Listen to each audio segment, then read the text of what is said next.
Hello, welcome to the show. It's me, JP. It's time for another episode of JP's Product Pick of the Week. And I'm so excited to have you here today.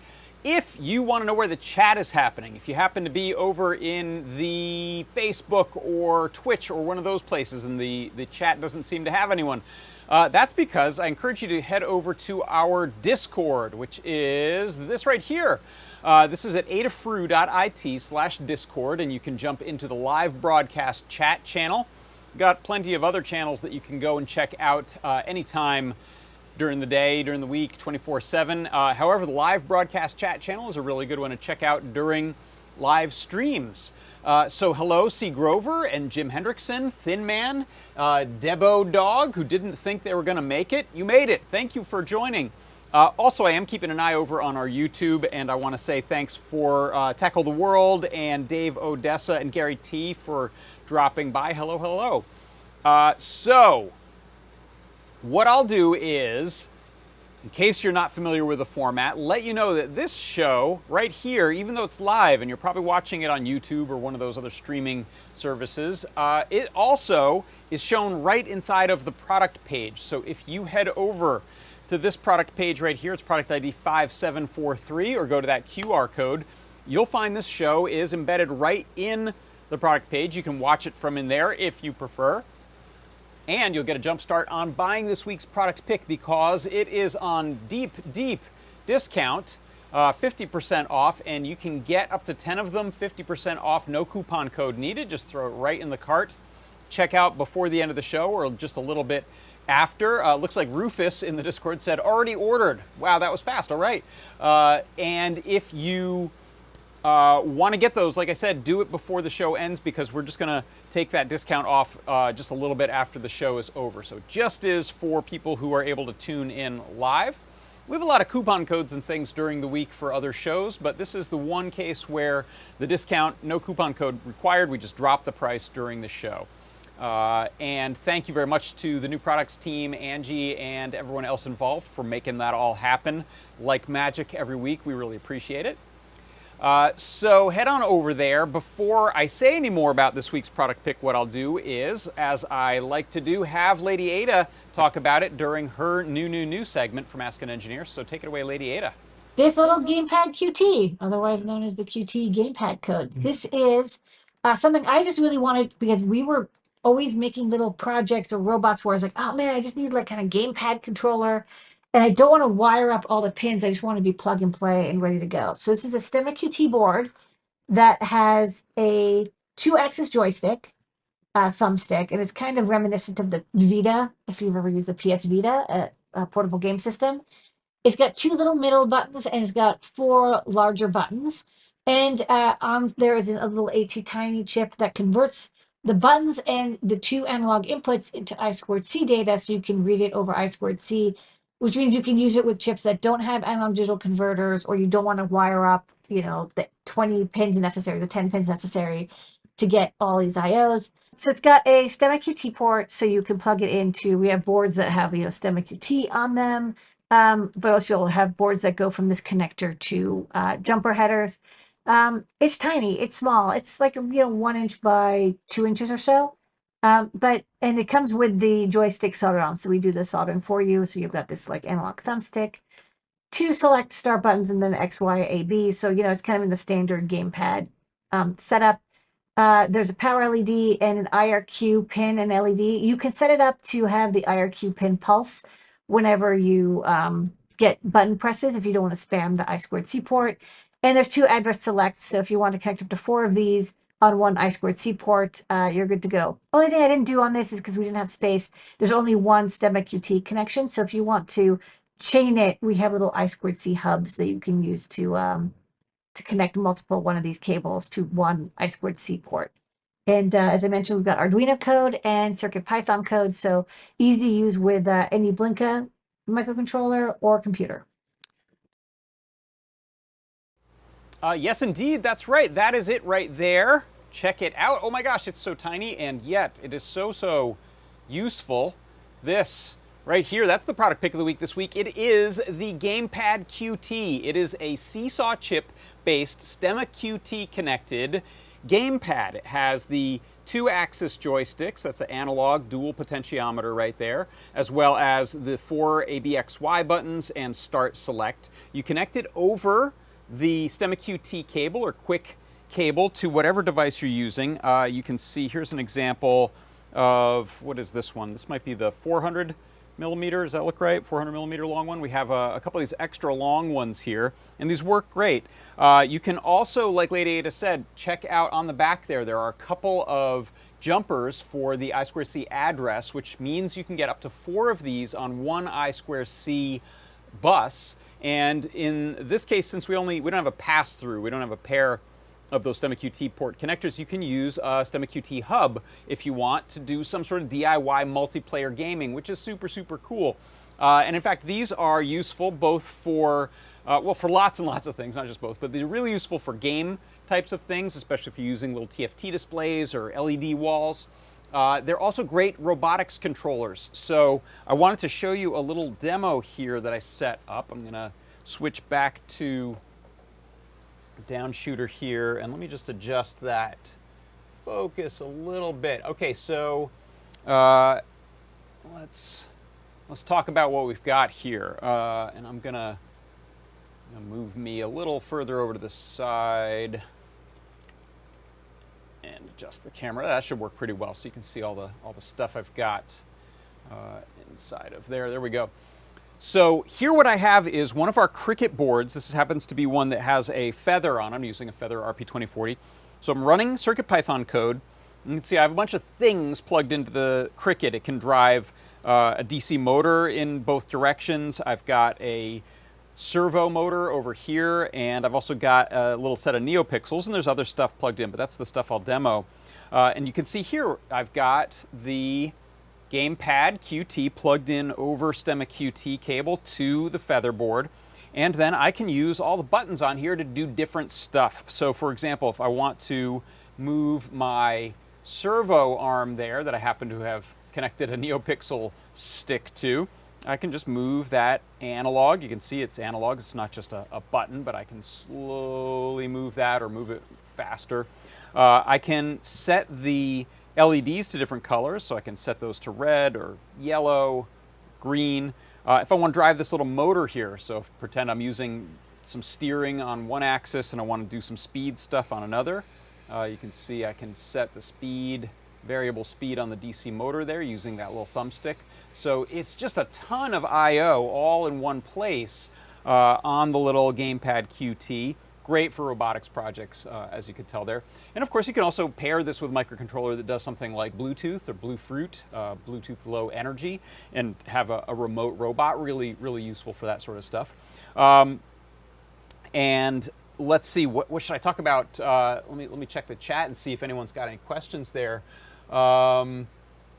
So yeah, Tackle the World, I2C multiplayer. So again, if you have a complex robot, let's say you're doing some puppeteering. Often puppeteering is done with multiple puppeteers. So if you were doing maybe some eye stuff and blinks and things like that with one, and doing some mouth stuff with another, you could have 4 people using these little bitsy controllers. Maybe you just have them hidden in your pocket. They're real subtle, like for costume types of props. There are so many cases where having that much joystick or thumbstick and button I/O in one place that's really nice and compact could be super, super useful.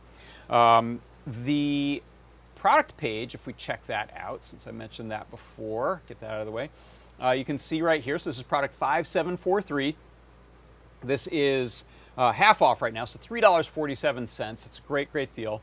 You'll notice we also have those nice mounting holes there, M2.5 mounting holes, so you can connect that up to things.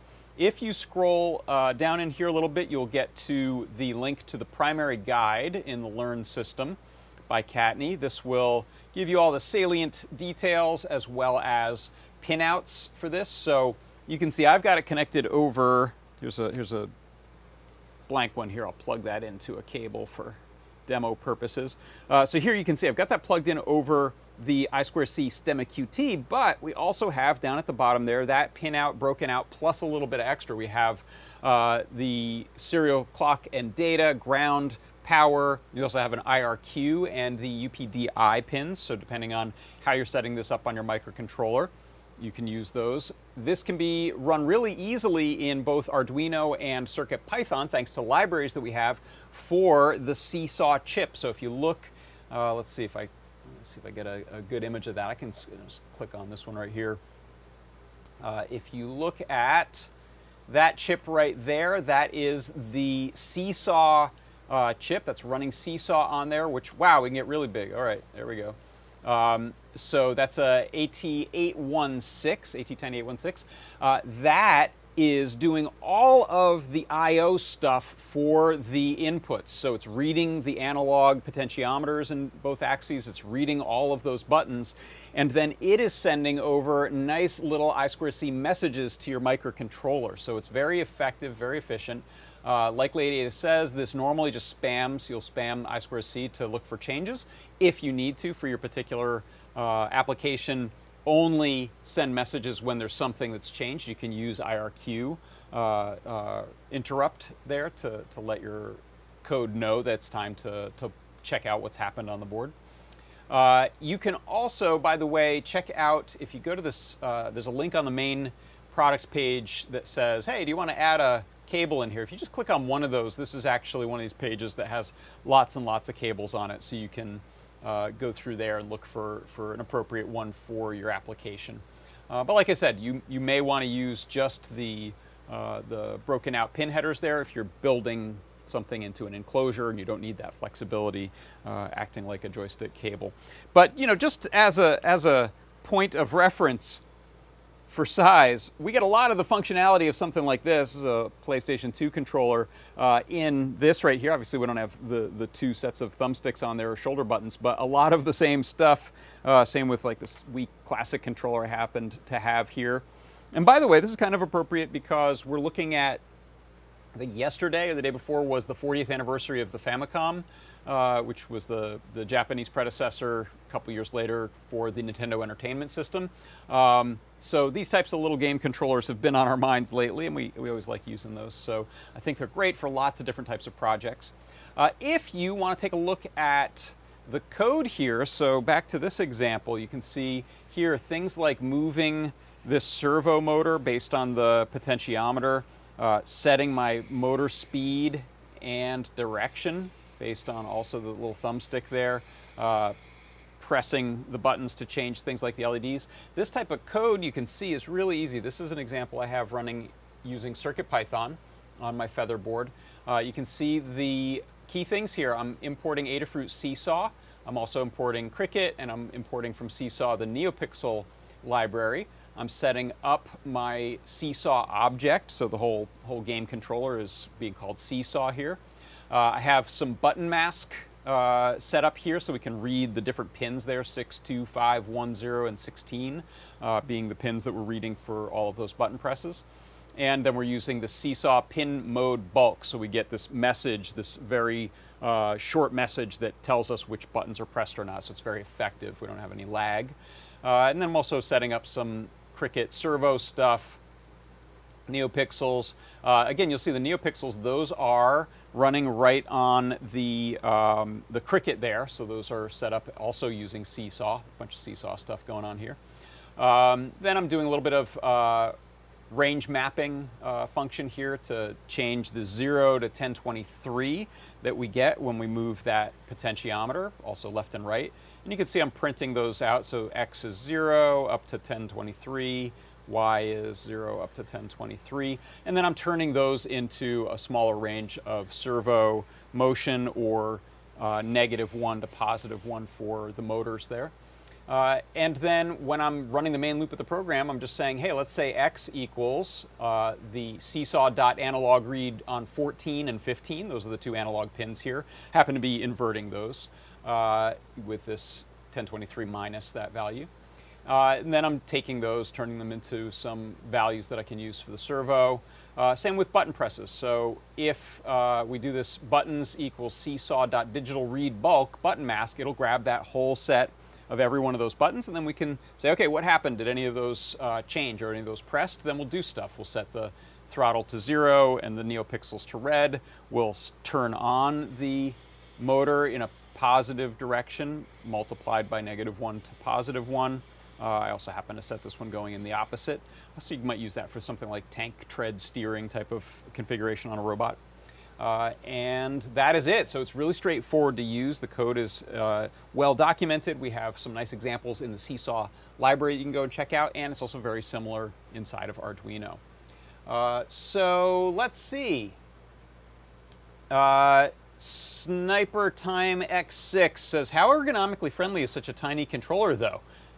Yes, it is not ergonomically friendly at all, right? I mean, you can use it, but I wouldn't want to try to speed run Super Mario Brothers with it. Yeah, it's very small, so that's part of, that should be one of the things you're looking for in this. Otherwise, you can do this. You can build your own. You can do something bigger. So the idea here is small scale projects. You can also build this into a small enclosure. I'm not sure if the Ruiz brothers have a case for this built yet, but you can pop off these thumbstick covers. So depending on your design, that may be helpful to float the case between those, or just make a large enough hole for that to pop up through the top there. Let's see, any other questions?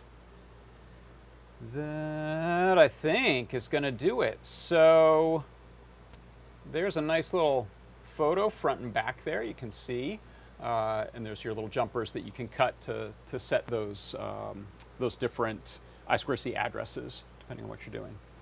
All right, I think that'll do it for us today. Unless anyone has any other questions, we will wrap it up. So let's see, that right there is my product pick of the week this week. It is the Gamepad QT, Seesaw Gamepad with Stemma QT connector.